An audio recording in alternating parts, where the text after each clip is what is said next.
What's up? My name is Cameron McIntyre with BodyShapingBlueprint.com, and today I'm going to take you guys through a resistance band bent over row. And I'm actually going to take you guys through two ways of doing this one. So one way, if you don't have any way to attach a band to anything, I'll show you just a freestanding way to do this, so you don't need any other equipment other than your trusty resistance band.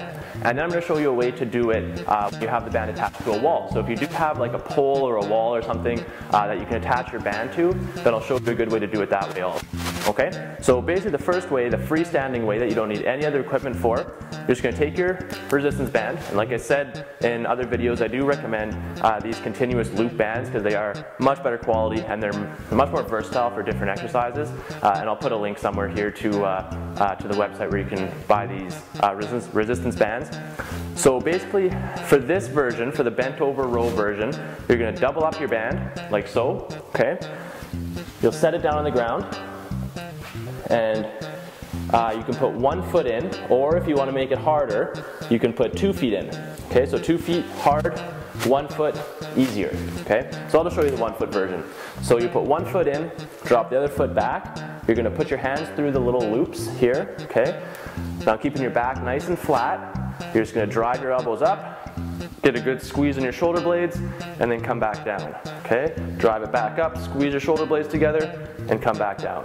So the main thing with this one, you don't want to let your head drop forward like this. You want to keep everything nice and straight, keep your spine nice and straight, keep this front leg slightly bent, and keep tension on the bands, okay? So you don't ever want to have the bands go limp like that. You want to keep a little bit of tension on them, and then just drive it up, get a good squeeze in the shoulder blades, and back down.